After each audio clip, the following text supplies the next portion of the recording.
Hello, Yudhvir. Yes, Abhinav. We meet once again Yeah. at the same spot. Acha, so you've been using this four-valve XPulse for a couple of months now. Couple of You months means what? Some 3 months maybe? 3 months now. Yeah, that's it. How many kilometers would you have done? 1800, 2000 kilometers? That's decent since we mostly do trails. Now, No, you know, but I go to the office also sometimes. So it's lovely. okay. Not the GS now, just this one. No, sometimes. This vehicle also. I mean, it's okay. It can carry good speed.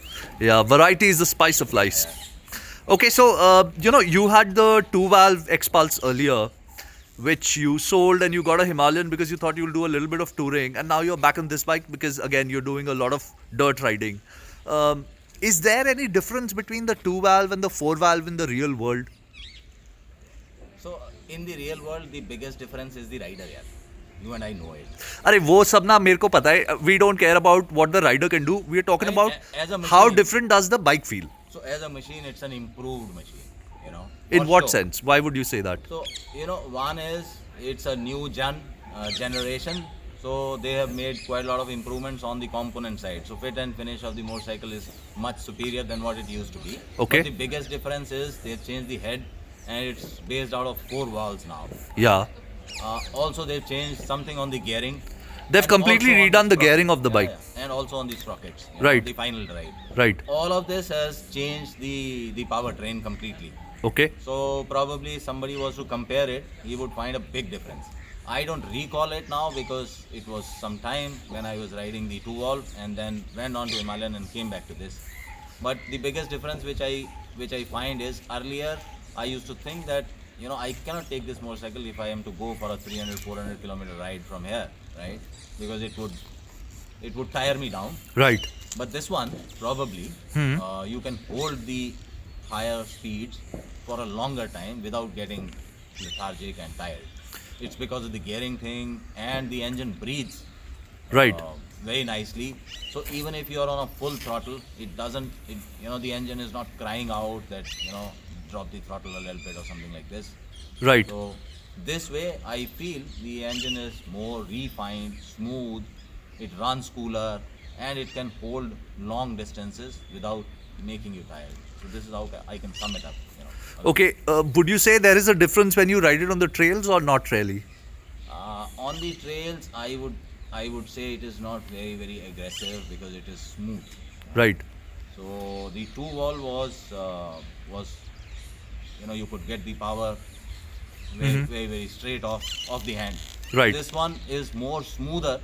So obviously, if you're a good rider, you can hold the speed at a higher, RPM and higher speeds probably. So a straight dash between the two bikes, the two valve would probably pull in a little bit faster. But then eventually, this bike being smoother and can hold the speeds at a higher RPM, may be able to manage. Okay. I've actually it's not quite true because I've seen a couple of drag videos. What happens is this motorcycle, it's much quicker off the line. It's quicker off the line considering the rear sprocket is really big. It's 45 teeth compared to 38, right, on the stock one, the previous one. So this motorcycle has a better initial pull, and considering they've revised the gearing and it breathes better because of the four valve, the top end has not been hindered. So I would say the top end of the two motorcycles from the videos that I've seen on YouTube seems similar. It's just that this pulls better lower down. So I do not know in the real world what happens because when you're just comparing on a pull Yeah. two motorcycles, you're behaving very differently. But And when nobody you're- rides like that. Nobody rides. So it's actually in the real world that difference comes in. Okay. And only looking at sprocket would not make a difference because they've changed the gearing inside the gearbox as well. Yeah. So what we are looking at is the final drive. The final drive is also a function of what is inputted onto the final drive Right. from the gearbox, which is all changed. Right. So maybe in the real world, this bike behaves differently. On a dash, possibly what you're saying is practical because people have done it. Yeah. Yeah. So tell me this. You mentioned that you commute on this motorcycle to office. You take the Gurgaon Faridabad road, considering your office is in Gurgaon and you stay in Faridabad. It sits well on the highway. You're easily holding 100 smoothly. Yeah, absolutely. So maybe on a whatever time I take on GS, the maneuverability of this motorcycle is much Higher. more, because it's sleek and it can still, you can sneak it. Yeah, small squeeze it into spaces, tight spaces, and smaller it will gaps. move. Obviously, GS has its own advantage because it's a big motorcycle. You get some sort of a respect on the road. It would give you a way.